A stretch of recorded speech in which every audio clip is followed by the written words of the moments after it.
저는 30년간 중학교에서 국어를 가르쳤습니다. 아이들에게 좋은 어른이 되고 싶었죠.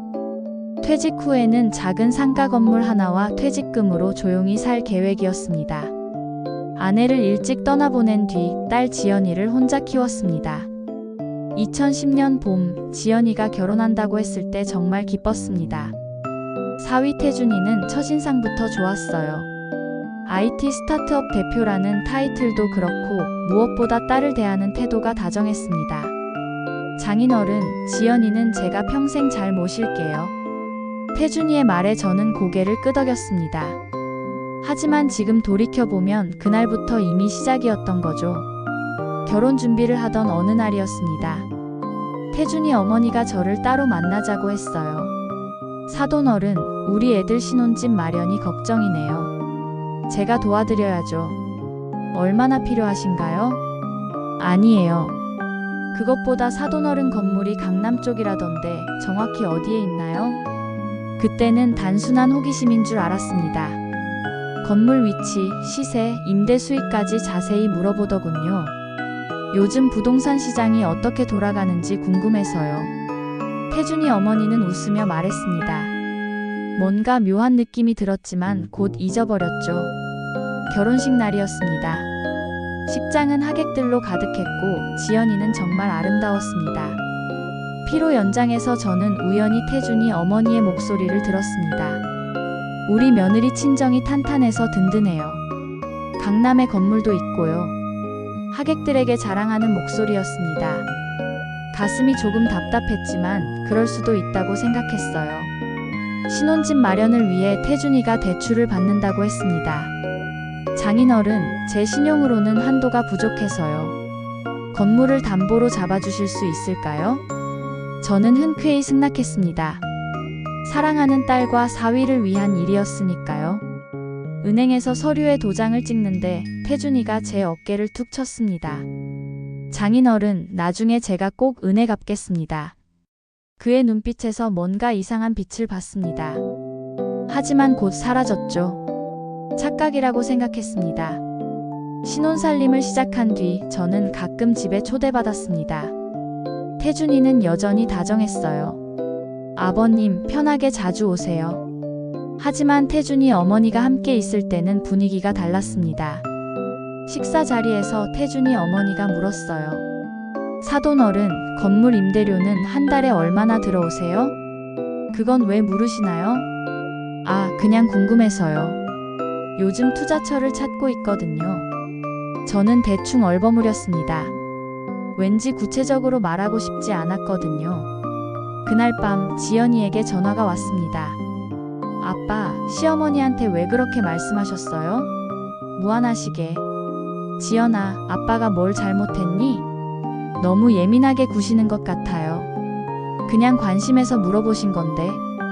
전화를 끊고 나서 한참을 멍하니 앉아 있었습니다. 딸의 목소리에서 낯선 차가움이 느껴졌거든요. 2012년 여름, 손자 우진이가 태어났습니다. 병원에 달려갔을 때의 그 감격을 어떻게 잊겠습니까? 작은 손이 제 손가락을 꼭 쥐던 순간 눈물이 났습니다. 우진아, 할아버지가 널 평생 지켜줄게. 하지만 태준이 어머니가 병실로 들어오자 분위기가 바뀌었습니다. 우리 손주 봐라. 우리 집안대를 이을 귀한 아들이네. 지연이를 쳐다보지도 않았습니다. 저를 향해서는 더더욱 눈길조차 주지 않았죠. 퇴원하는 날, 태준이가 저를 차 안으로 불렀습니다. 장인어른, 말씀드릴 게 있어요. 뭔데? 제 사업이 곧 대박 날 것 같습니다. 투자자들이 줄을 서 있어요. 저는 축하한다고 말했습니다. 그때 태준이가 조심스럽게 꺼냈습니다. 그런데 세금 문제가 좀 있어서요. 건물 명의를 잠깐 어머니 앞으로 옮겨주실 수 있을까요? 뭐라고? 세금 폭탄을 피하려면 증여세 공제 한도를 활용해야 해요. 일시적으로만요. 머리가 하얘졌습니다. 30년을 모아 산 그 건물이었습니다. 태준 씨, 그건 좀. 장인어른, 저를 못 믿으시는 건가요? 태준이의 표정이 굳었습니다. 집에 돌아와서 며칠을 고민했습니다. 지연이에게 전화했죠. 지연아, 아빠 생각엔. 아빠, 남편을 못 믿는 거예요? 딸의 목소리는 차가웠습니다. 그게 아니라. 그럼 뭐예요? 우리 가족인데 이 정도도 못 해주시는 거예요? 전화기 너머로 우진이 우는 소리가 들렸습니다. 결국 저는 법무사 사무실로 향했습니다. 서류에 도장을 찍는 제 손이 떨렸습니다. 태준이 어머니가 옆에서 지켜보고 있었어요. 사돈 어른, 고맙습니다. 곧 다시 돌려드릴게요. 하지만 그의 눈빛은 전혀 고맙지 않아 보였습니다. 등기가 완료된 그날 밤 이상하게 잠이 오지 않았습니다. 뭔가 크게 잘못된 선택을 한 것 같았거든요. 명예 이전 후 태준이의 태도가 달라졌습니다. 처음에는 미묘한 변화였어요. 전화를 해도 잘 받지 않았고 약속도 자주 미뤘습니다. 장인어른, 요즘 사업이 바빠서요. 그렇게 몇 달이 흘렀습니다. 2013년 초 저는 건물 관리 문제로 태준이에게 연락했습니다. 태준 씨, 건물 임대료가 제 통장으로 안 들어오는데요? 아, 그거요? 저희 쪽 통장으로 받고 있습니다. 왜 그렇게 하셨어요? 세금 문제 때문이라니까요. 나중에 정산해 드릴게요. 전화가 뚝 끊겼습니다. 가슴이 철렁했죠. 지연이에게 물어봤습니다. 지연아, 임대료를 태준 씨가 받고 있다던데. 아빠, 그건 당연한 거 아니에요? 지금 명의가 시어머니 앞으로 돼 있잖아요. 하지만 건물은 아빠 거잖니. 아빠, 자꾸 그러시면 남편이 기분 나빠해요. 제발 좀 그만하세요. 딸의 목소리에서 짜증이 묻어났습니다. 전화를 끊고 한참을 멍하니 앉아 있었어요. 이게 맞나 싶었습니다. 몇 주 뒤 우진이 돌잔치가 있었습니다. 저는 선물을 준비해서 갔죠. 하지만 태준이 어머니가 문 앞에서 저를 막았습니다. 사돈 어른, 오늘은 친가 쪽 행사예요. 다음에 따로 뵈어요. 예? 손주돌인데 제가 왜? 요즘 세대는 이렇게 해요. 친가, 외가 따로 챙기는 거. 문이 닫혔습니다. 저는 복도에 서서 안에서 들리는 웃음소리를 들었습니다.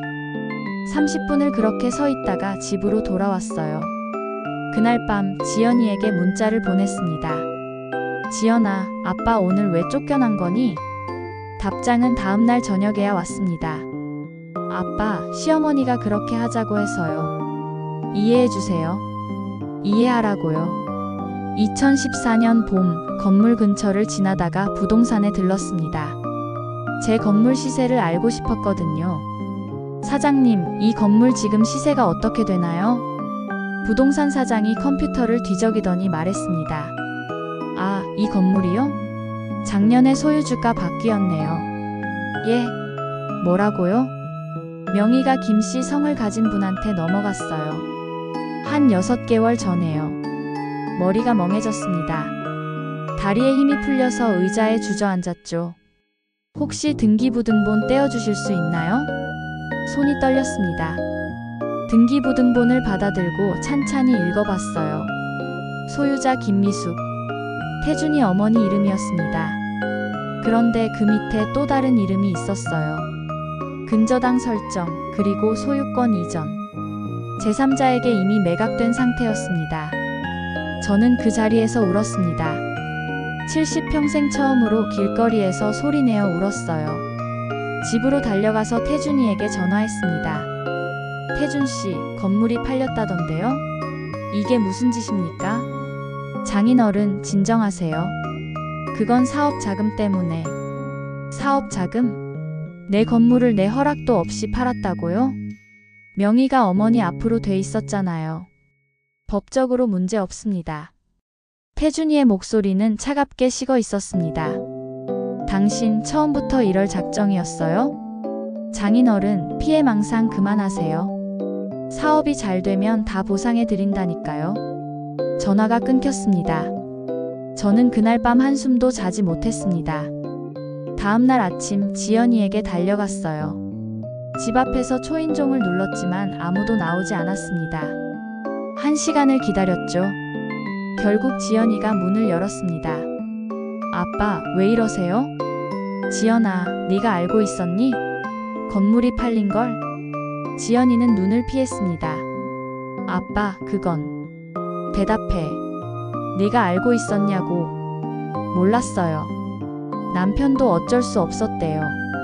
사업 자금이 급해서. 어쩔 수 없었다고? 내 평생 재산을 그렇게 날려도 어쩔 수 없다는 거야? 지연이의 눈에서 눈물이 흘렀습니다. 아빠, 저도 힘들어요. 제발 이해해 주세요. 이해? 내가 뭘 이해해야 하는데. 남편이 요즘 너무 힘들어해요. 사업도 안 풀리고 아빠가 자꾸 이러시니까 스트레스 받는데요. 저는 딸을 물끄러미 바라봤습니다. 내가 키운 딸이 맞나 싶었어요. 지연아, 너.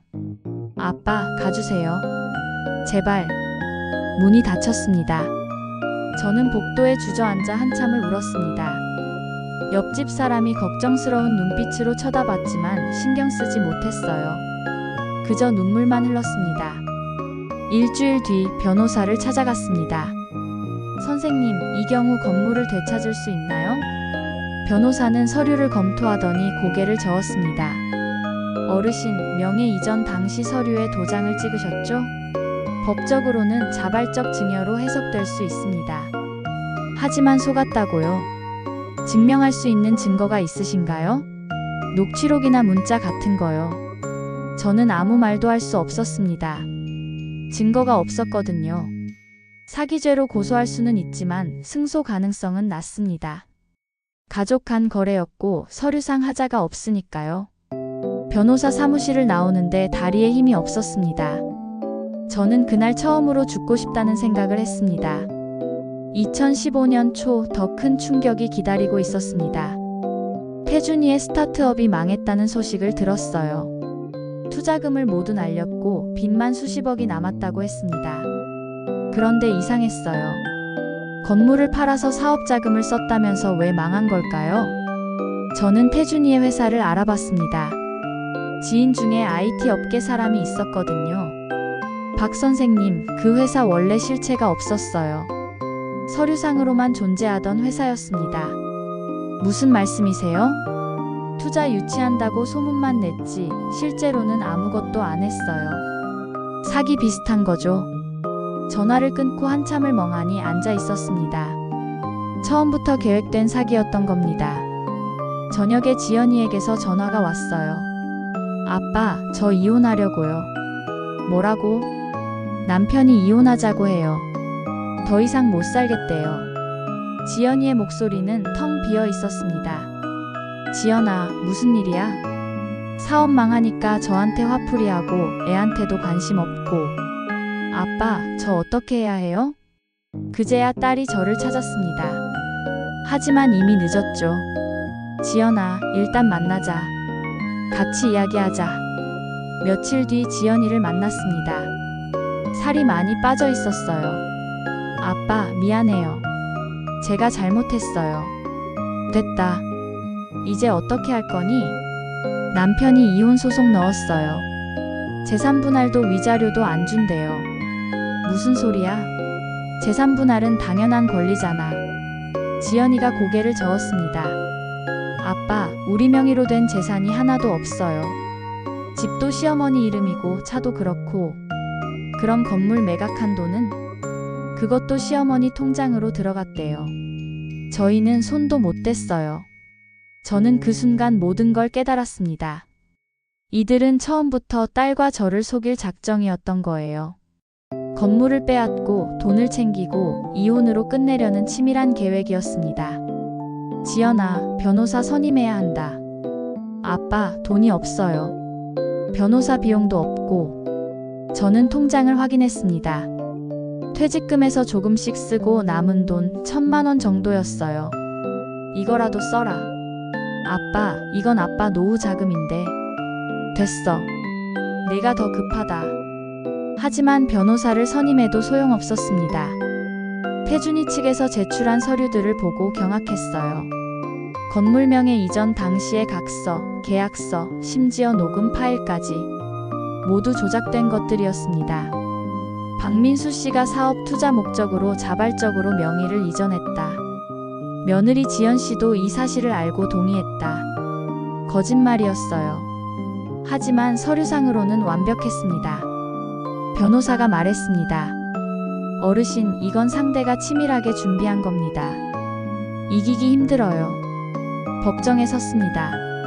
태준이 어머니가 증인석에 앉아 태연하게 말했어요. 사돈어른이 먼저 제안하셨습니다. 손주 교육비도 보태주고 싶다고요. 거짓말이었습니다. 하지만 증거가 없었어요. 판사가 물었습니다. 원고 측 증인이나 증거 자료가 더 있습니까? 저희 변호사는 고개를 저었습니다. 없습니다. 패소했습니다. 건물은 돌아오지 않았고 지연이는 재산 분할도 받지 못했어요. 단지 우진이의 양육권만 겨우 지연이에게 넘어왔습니다. 법원을 나오는데 태준이가 지나가며 비웃었어요. 장인어른, 세상 물정 모르면 당하는 겁니다. 저는 그 자리에 주저앉고 말았습니다. 지연이가 저를 부축했죠. 아빠, 괜찮아요? 미안하다, 지연아. 아빠가 무능해서. 아빠, 아니에요. 제가 잘못한 거예요. 우리는 법원 계단에 앉아 한참을 울었습니다. 지나가는 사람들이 쳐다봤지만 신경 쓰지 못했어요. 그날 밤 집으로 돌아왔습니다. 30년을 살던 그 집도 전세였거든요. 계약 만료가 몇 달 남지 않았습니다. 갱신할 돈도 없었어요. 저는 짐을 정리하기 시작했습니다. 아내와 함께 모았던 그릇들, 지연이 어릴 적 사진들. 하나하나 박스에 담으면서 눈물이 났어요. 이게 제 인생의 결말인가 싶었습니다. 며칠 뒤 지연이가 우진이를 데리고 왔습니다. 아빠, 우리 같이 살아요. 뭐? 제가 작은 월세 하나 얻었어요. 거기서 같이 살아요. 우진이가 제 손을 잡았습니다. 할아버지, 우진이랑 같이 살자. 3살짜리 손주의 작은 손이 따뜻했습니다. 저는 고개를 끄덕였어요. 그래, 같이 살자. 그렇게 우리는 15평짜리 월세로 이사했습니다. 짐을 풀면서 지연이가 말했어요. 아빠, 제가 일 구할게요. 우진이는 어린이집 보내고요. 지연아, 아빠도 일 찾아볼게. 아빠, 연세가. 괜찮아. 아빠 아직 건강하다. 하지만 현실은 냉혹했습니다. 60대 전직 교사를 뽑아주는 곳은 없었어요. 편의점, 경비, 청소. 어디든 지원했지만 번번이 떨어졌습니다. 나이가 너무 많으시네요. 젊은 사람으로 뽑으려고요. 그 말을 들을 때마다 가슴이 무너졌습니다. 결국 야간 편의점 아르바이트를 구했어요. 시급 6,000원. 밤 11시부터 아침 7시까지. 첫 출근하는 날 거울을 봤습니다. 30년간 교단에 섰던 사람이 이제 편의점 야간 알바를 하게 됐다는 게 믿기지 않았어요. 하지만 어쩔 수 없었습니다. 우진이와 지연이를 먹여 살려야 했으니까요. 편의점 야간 알바는 생각보다 힘들었습니다. 밤새 서 있으니 무릎이 아팠고 허리도 끊어질 것 같았어요. 취객들이 들어와 시비를 걸 때도 있었습니다. 아저씨, 담배 한 갑만 외상으로 해줘요. 죄송합니다. 외상은 안 됩니다. 에이, 융통성 없는 양반이네. 욕을 먹어도 참아야 했어요. 이 일자리라도 잃으면 안 됐으니까요. 어느 날 밤 편의점에 누군가 들어왔습니다. 익숙한 얼굴이었어요. 선생님? 박민수 선생님 맞으시죠? 제 옛 제자였습니다. 10년 전 졸업생이었죠. 아, 그래. 수진이구나. 선생님, 여기서 뭐 하세요? 순간 얼굴이 화끈거렸습니다. 아르바이트 좀 하고 있어. 수진이의 눈빛이 흔들렸어요. 선생님이 왜? 사정이 생겨서. 별일 아니야. 수진이는 음료수 하나를 사고 나갔습니다. 하지만 며칠 뒤 제 사진이 SNS에 올라왔다는 걸 알게 됐어요. 지연이가 울면서 전화했습니다. 아빠, 인터넷에 아빠 사진이 돌아다녀요. 뭐? 편의점에서 일하시는 모습이요. 댓글에 명문 중학교 국어교사의 몰락이라고. 핸드폰을 확인했습니다. 정말로 제 사진이었어요. 댓글들이 달려 있었습니다. 이 선생님 우리 담임이셨는데 충격이다. 뭔 일 있으신 건가? 안타깝네. 요즘 노후 준비 안 하면 이렇게 된다. 그날 밤 편의점에 나가지 못했습니다.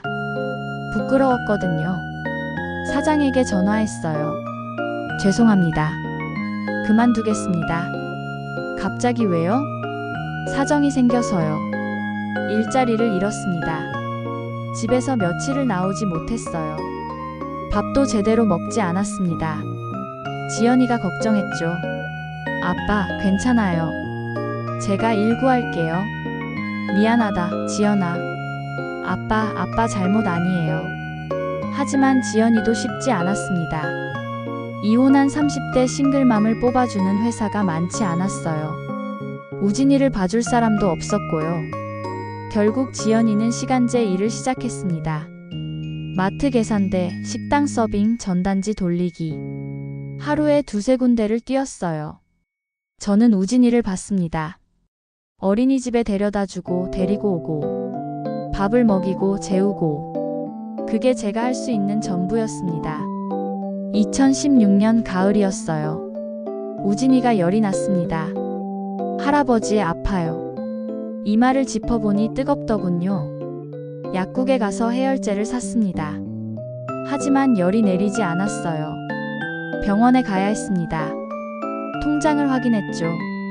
잔액 8만 원. 지연이에게 전화했습니다. 지연아, 우진이 열이 안 떨어져. 병원 가야 할 것 같아. 아빠, 제가 지금 일하는 중이라.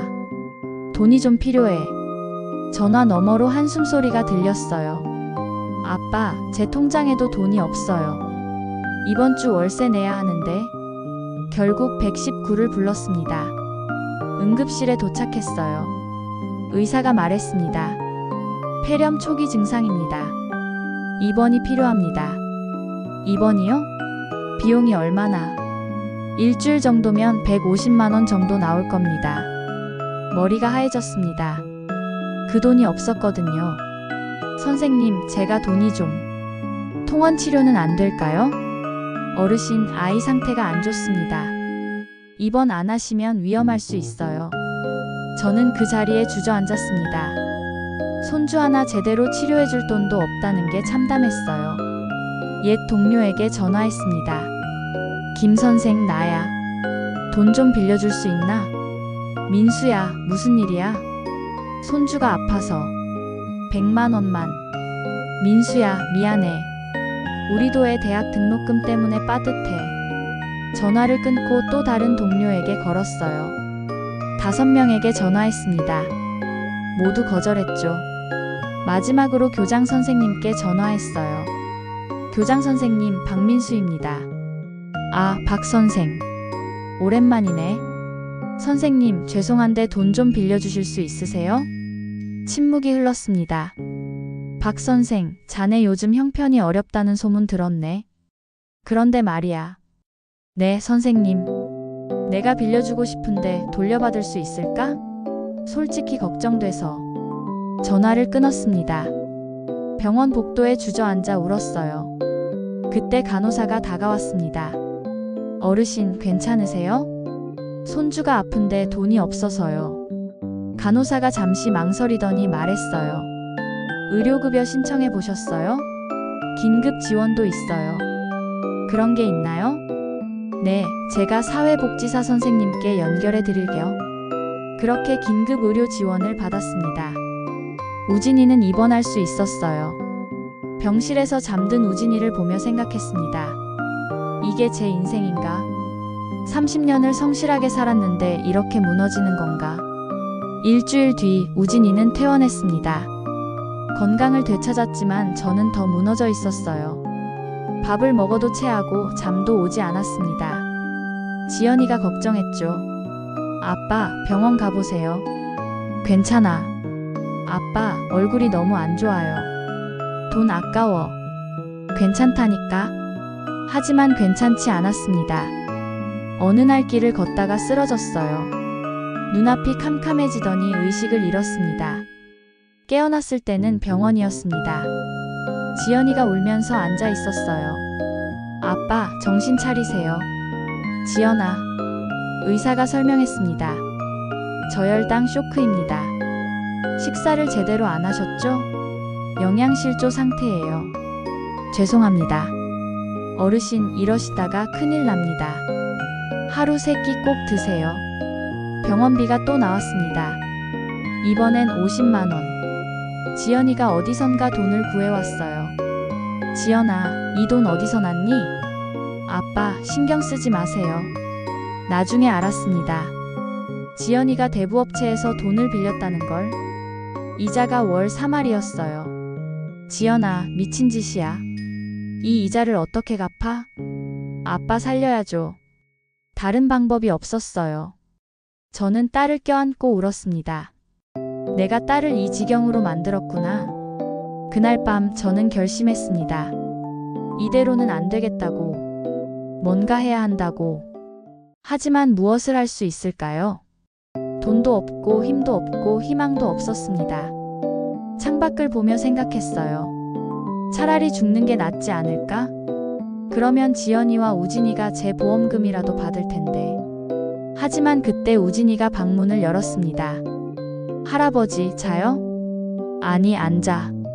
할아버지, 우진이 안아줘요. 작은 손주가 제 품에 안겼습니다. 따뜻했어요. 할아버지, 사랑해요. 그 말에 눈물이 났습니다. 아니다, 죽으면 안 된다. 이 아이를 위해서라도 살아야 한다. 저는 그날 밤 다짐했습니다. 다시 일어서겠다고. 어떻게든 태준이 모자를 법정에 세우겠다고. 정의를 찾겠다고. 2017년 봄, 우연한 만남이 시작됐습니다. 동네 슈퍼에서 계산을 하는데 뒤에서 누군가 말을 걸었어요. 선생님, 박민수 선생님 맞으시죠? 돌아보니 30대 후반의 여성이었습니다. 제가 누군지 기억하세요? 이수진이에요. 수진이? 3학년 2반 수진이? 네, 맞아요. 반가웠습니다. 수진이는 제가 가르쳤던 학생 중에서도 특별했어요. 편모스라에서 자랐지만 공부를 열심히 했던 아이였죠. 선생님, 요즘 어떻게 지내세요? 그냥 뭐 평범하게 살지. 수진이의 눈빛이 조심스러웠습니다. 선생님, 혹시 시간 되시면 커피 한잔 하실래요? 카페에 앉았어요. 수진이가 명함을 건넸습니다. 변호사였습니다. 선생님, 제가 변호사 됐어요. 선생님 덕분이에요. 내가 뭘. 고3 때 학비 못 낼 뻔했잖아요. 선생님이 몰래 도와주신 거 알아요. 저는 기억났습니다. 20년 전 수진이네 형편이 어려워서 제가 장학금을 알아봐 줬었죠. 그건 당연한 거였어. 수진이가 조심스럽게 물었습니다. 선생님, 요즘 많이 힘드시죠? 순간 가슴이 철렁했어요. SNS에서 봤어요. 편의점에서 일하시는 사진. 저는 고개를 숙였습니다. 부끄러웠거든요. 선생님, 무슨 일 있으신 거예요? 망설였습니다. 하지만 결국 모든 이야기를 털어놨어요. 건물명예 이전부터 사기당한 것, 법정 패소, 지금의 처지까지. 수진이는 말없이 듣더니 말했습니다. 선생님, 제가 도와드릴게요. 뭐? 무료 변론 해드릴게요. 제가 사건 다시 검토해 볼게요. 수진아, 그건. 선생님, 저 선생님께 받은 은혜 갚고 싶어요. 제발 받아주세요. 눈물이 났습니다. 이런 제자가 있다는 게 감사했어요. 며칠 뒤 수진이가 사무실로 불렀습니다. 선생님, 서류 검토해 봤는데요. 이상한 점이 있어요. 뭐가? 태준이 어머니 김미숙 씨 과거 기록을 조회해 봤더니 비슷한 민사소송이 여러 건 있었어요. 수진이가 서류를 펼쳤습니다. 2005년, 2008년, 2011년. 모두 부동산 명예 관련 분쟁이었어요. 이 사람 전문적으로 이런 짓을 해온 거예요. 정말? 네, 그런데 이전 건들은 모두 합의로 끝났어요. 아마 돈을 주고 입을 막은 것 같아요. 가슴이 뛰었습니다. 희망이 보이는 것 같았어요. 그런데 선생님, 이게 끝이 아니에요. 수진이가 또 다른 서류를 꺼냈습니다. 제 후배가 국세청에 있거든요. 비공식적으로 알아봤는데 김미숙 씨 탈세 혐의로 조사 대상에 올라 있대요. 탈세? 네, 부동산 거래 과정에서 세금 포탈이 의심된다고요. 곧 본격 조사 들어갈 거래요. 저는 주먹을 쥐었습니다. 드디어 기회가 온 겁니다. 수진아, 우리가 뭘 할 수 있을까? 일단 증거를 더 모아야 해요. 선생님, 태준이랑 주고받은 문자나 통화 내역 남아 있어요? 아마 핸드폰에. 그거 절대 지우지 마세요. 그리고 명예 이전 당시 상황을 아는 사람 있어요? 법무사가 있었는데. 그 사람도 만나봐야 해요. 수진이는 체계적으로 움직였습니다. 법무사를 만나 당시 상황을 확인했고 목격자 진술을 받았어요. 그리고 한 달 뒤 국세청이 움직였습니다. 김미숙 씨에 대한 세무조사가 시작된 겁니다. 수진이에게 연락이 왔어요. 선생님, 큰일 났어요. 왜? 무슨 일이야?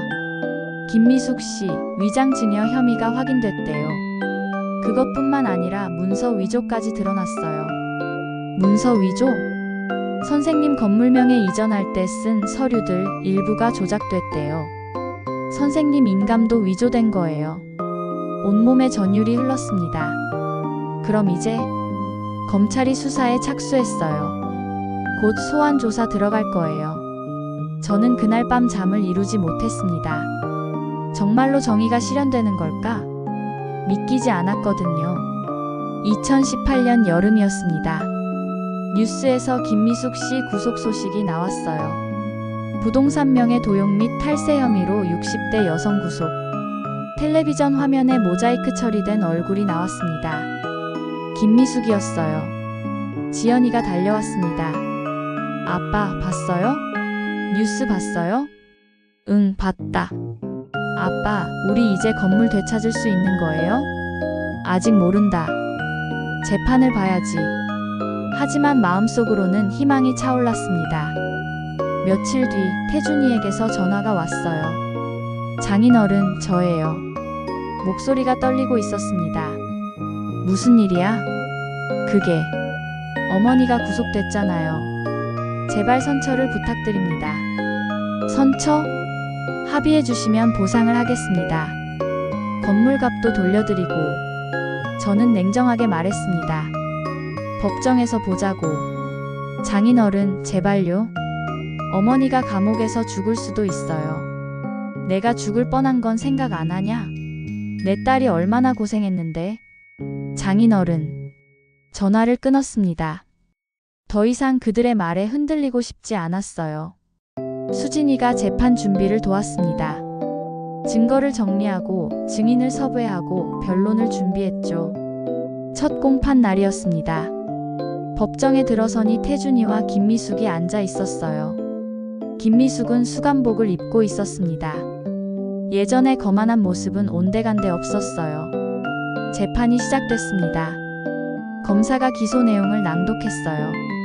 피고인 김미숙은 2012년부터 2015년까지 박민수 씨의 부동산을 기망하여 명예 이전받고 하나하나 사실이 밝혀졌습니다.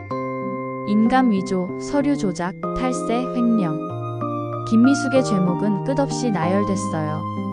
수진이가 증인을 신문했습니다. 법무사가 증언했죠. 당시 박민수 씨는 명예 이전을 원하지 않는 것처럼 보였습니다. 하지만 김미숙 씨가 강하게 밀어붙였어요. 국세청 조사관도 나왔습니다. 김미숙 씨는 유사한 수법으로 수십억 원의 부동산을 편취했습니다. 재판이 진행될수록 진실이 드러났어요. 김미숙과 태준이는 처음부터 계획적으로 저희를 속인 겁니다. 두 번째 공판에서 제가 증인으로 섰습니다. 판사가 물었어요. 원고는 왜 명예 이전에 동의했습니까? 속았기 때문입니다. 일시적이라고 했습니다. 곧 돌려준다고 했어요. 피고인과 사전 모의는 없었습니까? 없습니다. 저는 단지 사위를 믿었을 뿐입니다. 그날 법정을 나오며 가슴이 뛰었습니다. 이제 조금씩 끝이 보이는 것 같았어요. 수진이가 말했습니다. 선생님, 이기고 있어요. 조금만 더 힘내세요. 저는 고개를 끄덕였습니다. 30년 교직 생활 중 가장 힘든 싸움이었지만 포기하지 않았어요. 정의는 반드시 온다고 믿었습니다. 2018년 가을 세 번째 공판이 열렸습니다. 그날은 결정적인 날이었어요. 검찰이 추가 증거를 제출했습니다. 김미숙의 통장 거래 내역이었어요. 피고인 김미숙은 박민수 씨의 건물 매각 대금 35억 원을 수령한 후 이를 해외 계좌로 빼돌렸습니다. 검사의 말에 법정이 술렁였습니다. 또한 태준과 공모하여 가짜 투자 서류를 만들고 사업 실패를 가장했습니다. 태준이의 얼굴이 창백해졌어요. 판사가 물었습니다. 피고인 태준, 이에 대해 할 말 있습니까? 태준이는 입을 열지 못했습니다. 그저 고개만 숙이고 있었죠. 변호인이 대신 말했어요. 피고인 태준은 어머니의 강압에 의해 어쩔 수 없이. 변호인, 증거를 제시하시오. 그게 증거가 없었습니다. 모든 게 계획적이었다는 사실만 드러났을 뿐이었어요. 네 번째 공판에서는 지연이가 증인으로 섰습니다. 딸이 증인석에 앉는 모습을 보니 가슴이 아팠어요. 수진이가 신문했습니다. 증인은 명예 이전 사실을 알고 있었습니까? 알고 있었습니다. 동의했습니까? 지연이의 목소리가 떨렸어요. 동의하지 않았습니다. 하지만 남편이 계속 설득했고 일시적이라고 했습니다. 증인은 건물 매각 사실을 언제 알았습니까? 이혼 직전에 알았습니다. 남편이 말해줬어요. 그때 기분이 어땠습니까? 지연이가 울먹였습니다. 배신감이 들었습니다. 제 아버지를 속인 것도 분했고 저까지 이용당했다는 게. 이용당했다는 건 무슨 의미입니까? 남편은 처음부터 제 친정 재산이 목적이었던 것 같습니다.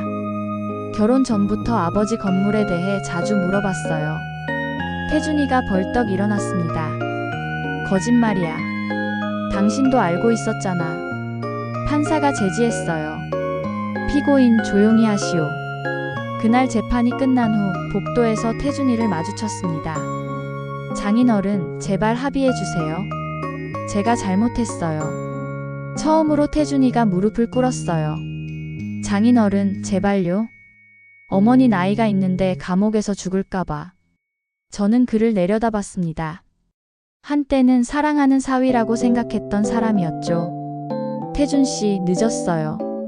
장인어른, 당신들이 우리를 버릴 때는 생각 안 했나요? 우진이가 굶주릴 때, 지연이가 대부업체에서 돈 빌릴 때 생각 안 했어요? 태준이는 아무 말도 못했습니다. 저는 그를 지나쳐 걸어갔어요. 2019년 초 드디어 선고 공판이 열렸습니다. 법정은 사람들로 가득 찼어요. 언론사 기자들도 여럿 와 있었습니다. 판사가 입장했습니다. 피고인 김미숙에 대한 판결을 선고한다. 정적이 흘렀어요. 피고인은 계획적으로 피해자를 기망하여 재산을 편취했고 문서를 위조했으며 탈세를 저질렀다. 이는 명백한 사기죄, 문서위조죄, 조세포탈죄에 해당한다. 따라서 피고인 김미숙에게 징역 7년을 선고한다. 김미숙이 주저앉았습니다. 또한 피해자 박민수에게 35억 원과 이에 대한 지연 손해금을 지급하라. 가슴이 뛰었어요. 꿈을 꾸는 것만 같았습니다. 피고인 태준에 대하여는 공모 및 방조 혐의로 징역 3년에 집행유예 5년을 선고한다. 판사가 망치를 두드렸습니다. 재판이 끝났어요. 지연이가 제 손을 꼭 잡았습니다. 아빠, 이겼어요. 우리 이겼어요. 눈물이 쏟아졌습니다. 2년 넘게 싸운 결과였어요. 법정 밖으로 나오니 수진이가 웃으며 기다리고 있었습니다. 선생님, 축하드려요. 수진아, 고맙다. 네가 아니었으면 선생님이 저 키워주신 거잖아요. 당연한 거예요. 그날 저녁 작은 중국집에서 셋이 자장면을 먹었습니다. 지연이, 수진이, 그리고 저. 아빠, 이제 건물 되찾을 수 있는 거죠? 응, 그래야지. 그럼 우리 이제 괜찮아지는 거예요? 저는 고개를 끄덕였습니다. 하지만 마음 한편으로는 복잡했어요. 돈은 되찾았지만 잃어버린 시간은 돌아오지 않았으니까요. 며칠 뒤 양육권 재판이 열렸습니다. 김미숙이 구속되고 태준이에게 집행유예가 선고되면서 상황이 바뀌었거든요. 판사가 말했습니다. 주 양육권은 모인 박지연에게, 면접교섭권은 부인 태준에게 부여한다. 단, 면접교섭은 월 2회로 제한하며 양육비는 태준이 월 100만 원씩 지급한다. 우진이를 완전히 되찾은 겁니다. 법정을 나오며 지연이가 울었어요. 아빠, 우진이 데려올 수 있어요. 우리 아들 데려올 수 있어요. 그래, 이제 우리 셋이서 잘 살아보자. 그날 오후 우진이를 데리러 갔습니다. 태준이 어머니 집이었어요. 문을 열자 우진이가 서 있었습니다. 5살이었던 아이가 이제 7살이 됐더군요. 우진아. 할아버지?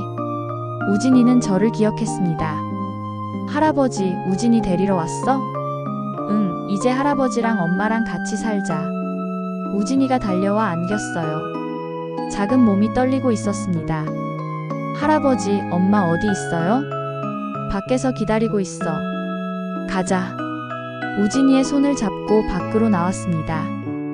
지연이가 눈물을 흘리며 아들을 껴안았어요. 우진아, 엄마야. 엄마, 보고 싶었어요. 엄마도 보고 싶었어. 그 모습을 보며 저도 울었습니다. 드디어 우리 가족이 다시 모인 겁니다. 건물은 몇 달 뒤에 되찾았어요. 김미숙 측에서 항소를 포기하면서 판결이 확정됐습니다. 35억 원도 강제 집행으로 회수했죠. 부동산을 처분하고 통장을 압류하고 하나하나 받아냈습니다. 수진이가 모든 절차를 도와줬어요. 선생님, 이제 정말 끝났어요. 그래, 고생했다. 선생님이 더 고생하셨죠. 2019년 여름 저희는 작은 아파트를 샀습니다. 25평짜리 아파트였어요. 크지 않았지만 우리 셋이 살기에 충분했습니다. 이사 가는 날 우진이가 신나서 뛰어다녔어요. 할아버지, 여기 우진이 방이에요? 응, 내 방이야. 와, 진짜 좋다. 우진이의 웃음소리가 집안에 울려 퍼졌습니다. 지연이가 제 옆에 섰어요. 아빠, 행복하시죠? 그래, 행복하다. 아빠, 그동안 정말 고생 많으셨어요. 너도 고생했지. 이제 우리 평범하게 살아요. 그냥 조용히 행복하게. 저는 고개를 끄덕였습니다. 그날 밤 새 집 거실에 앉아 창밖을 봤어요. 별이 보였습니다. 오랜만에 보는 별이었죠. 긴 터널을 지나온 것 같았어요. 이제야 빛이 보이기 시작했습니다. 2020년이 밝았습니다. 새 아파트에서 맞는 첫 설날이었어요. 지연이가 떡국을 끓이고 저는 우진이와 윷놀이를 했습니다. 할아버지, 제가 이겼어요. 그래, 우리 우진이가 최고야. 평범한 일상이었습니다. 하지만 이 평범함이 얼마나 소중한지 알고 있었어요. 지연이가 새 직장을 구했습니다. 작은 출판사의 편집팀이었어요. 아빠, 제가 일 시작하면 우진이는 아빠가 볼게. 걱정하지 마. 아빠, 괜찮으세요? 응, 이제 건강도 많이 좋아졌어.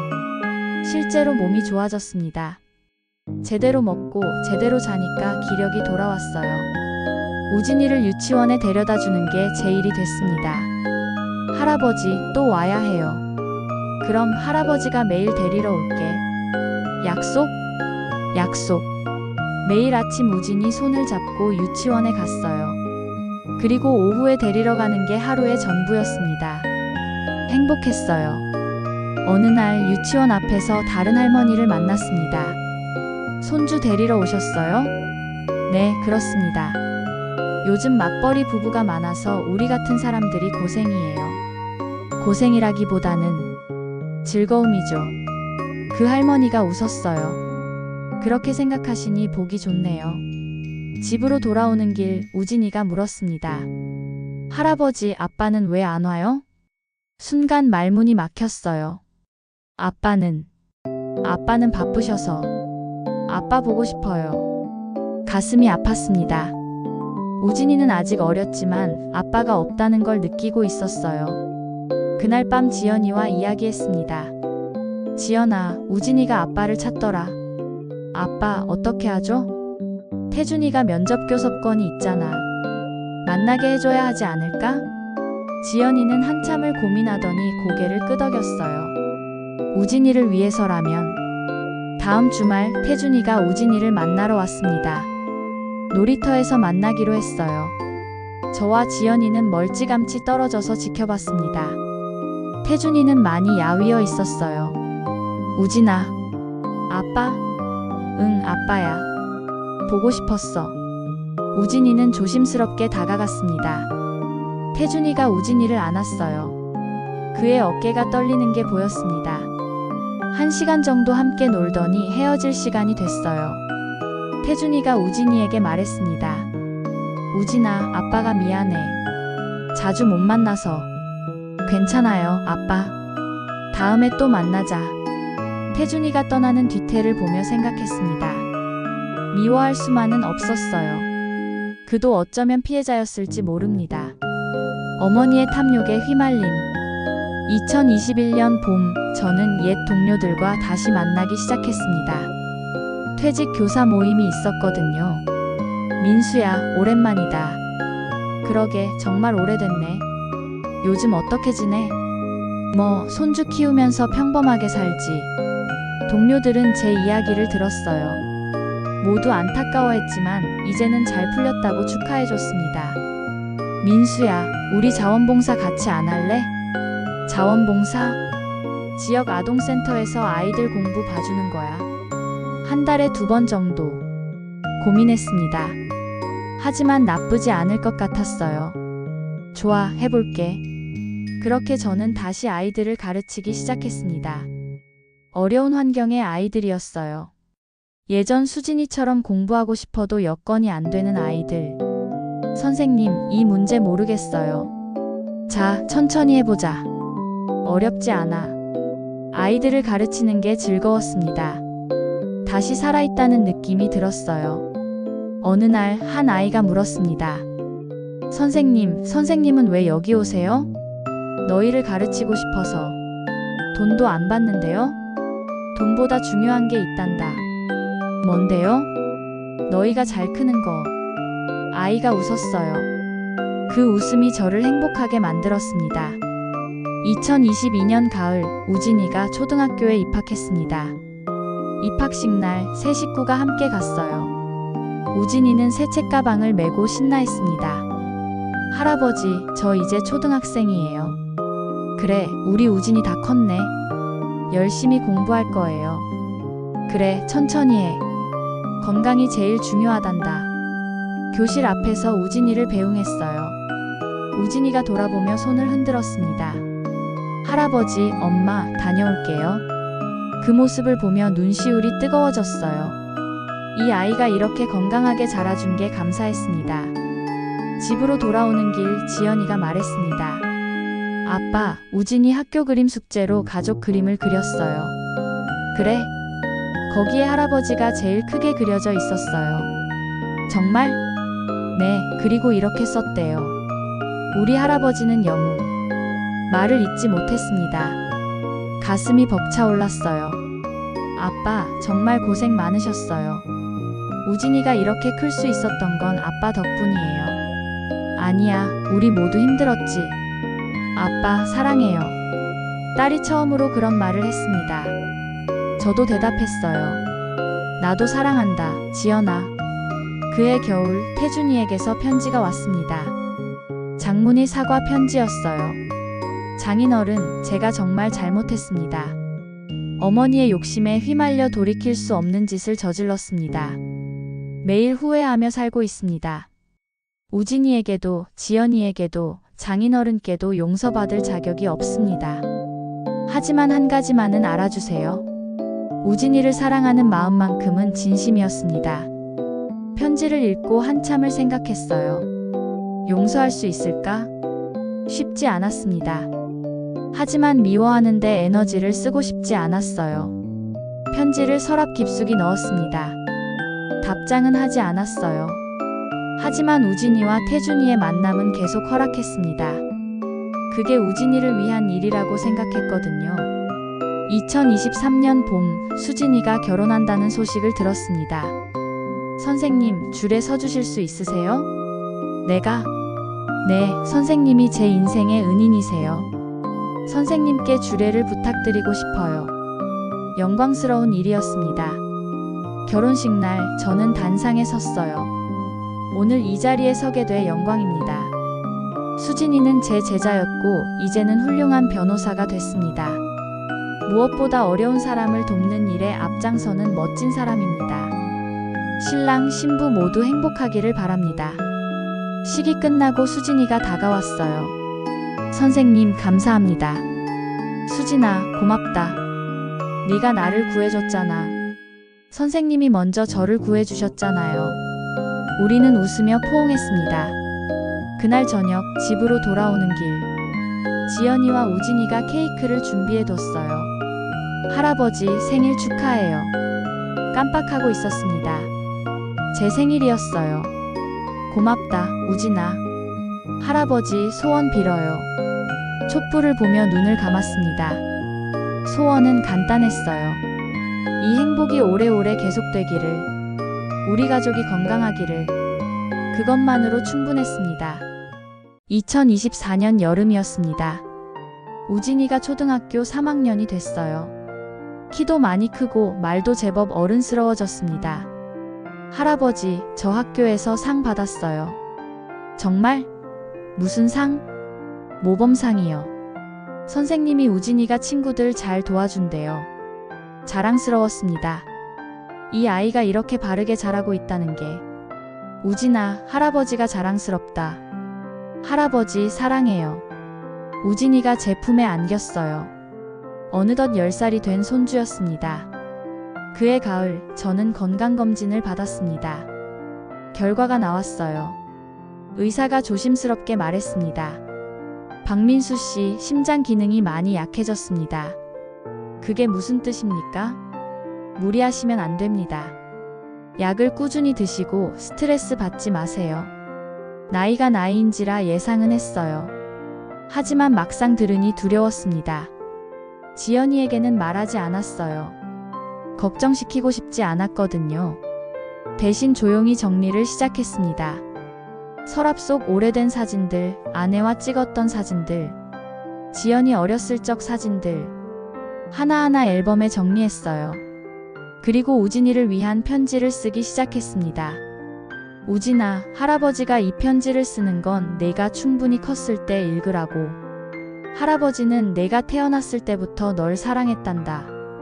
힘든 시간도 있었지만 내가 있어서 버틸 수 있었어. 할아버지가 바라는 건 네가 행복하게 사는 거야. 편지를 쓰다가 눈물이 났습니다. 언젠가 이별이 온다는 걸 알고 있었어요. 2025년 봄, 몸이 더 안 좋아졌습니다. 계단을 오르기가 힘들었고 숨도 자주 찼어요. 지연이가 눈치챘습니다. 아빠, 병원 가봐야 해요. 괜찮아. 아빠, 얼굴색이 안 좋아요. 결국 병원에 갔습니다. 입원이 필요하다고 했어요. 일주일 정도 치료받으시면 좋아지실 겁니다. 병실에 누워있는데 우진이가 면회 왔습니다. 할아버지 아파요?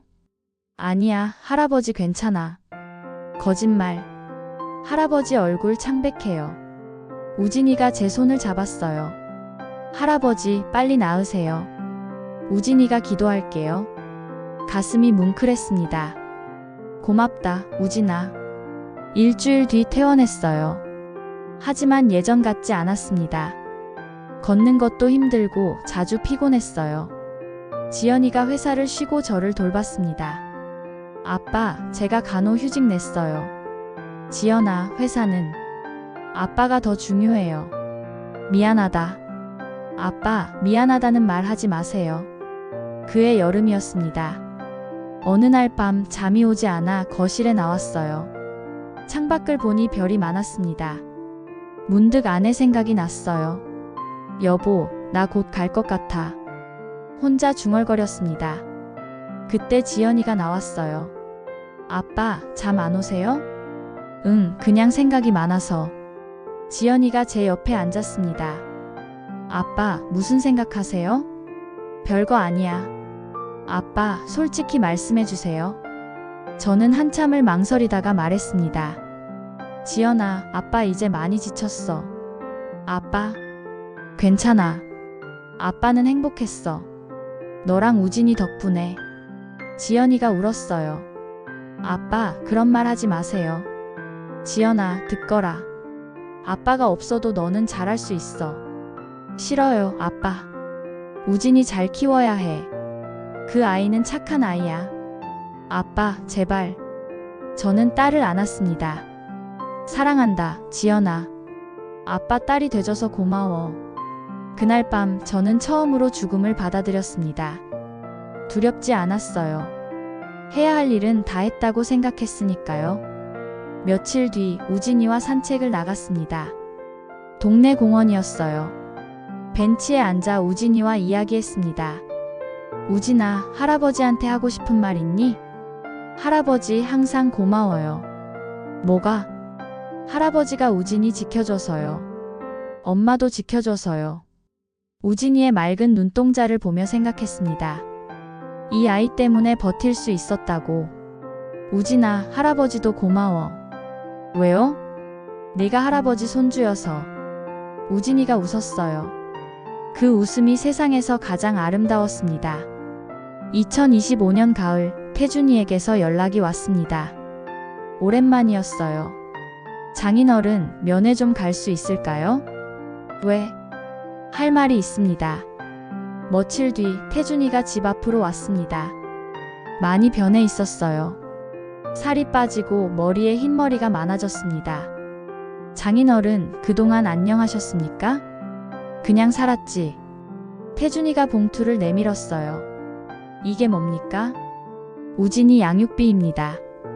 밀린 것까지 다 넣었습니다. 봉투를 열어보니 1,000만 원이 들어있었어요. 제가 늦었습니다. 정말 죄송합니다. 태준이의 목소리가 떨렸습니다. 저는 지금 작은 회사에서 일하고 있습니다. 많이 못 벌지만 우진이는 제 책임입니다. 그래요. 장인어른, 한 가지만 부탁드립니다. 뭔데? 우진이한테 아빠가 나쁜 사람이라고 말하지 말아주세요. 저는 한참을 쳐다봤습니다. 태준 씨, 나는 우진이한테 거짓말 안 합니다. 장인어른. 하지만 사실만 말할 겁니다. 아빠가 잘못했지만 그래도 널 사랑한다고. 태준이의 눈에서 눈물이 흘렀어요. 감사합니다. 정말 감사합니다. 그가 돌아간 뒤 저는 생각했습니다. 용서는 아직 어렵지만 미워하지도 않게 됐다고. 그해 겨울이었습니다. 12월 어느 날 아침 눈을 뜨기가 힘들었어요. 몸이 무겁고 숨쉬기가 어려웠습니다. 지연이를 불렀습니다. 지연아. 아빠, 왜 그러세요? 병원. 가야 할 것 같아. 119가 왔고 저는 병원으로 실려갔습니다. 응급실에서 의사가 말했어요. 심장 기능이 급격히 악화됐습니다. 위험합니다. 얼마나 남았나요? 의사는 대답하지 않았습니다. 그 침묵이 답이었어요. 중환자실에 들어갔습니다. 지연이와 우진이가 유리창 너머로 저를 봤어요. 우진이가 울고 있었습니다. 며칠이 지났습니다. 크리스마스 이브였어요. 의사가 면회를 허락해줬습니다. 지연이와 우진이가 들어왔어요. 아빠, 괜찮으세요? 응, 괜찮아. 우진이가 제 손을 잡았습니다. 할아버지, 크리스마스잖아요. 같이 집에 가요. 미안하다, 우진아. 할아버지가 조금 아파서. 할아버지, 빨리 나아야 해요. 저는 우진이를 보며 웃었습니다. 우진아, 할아버지 말 잘 들어야 해. 네.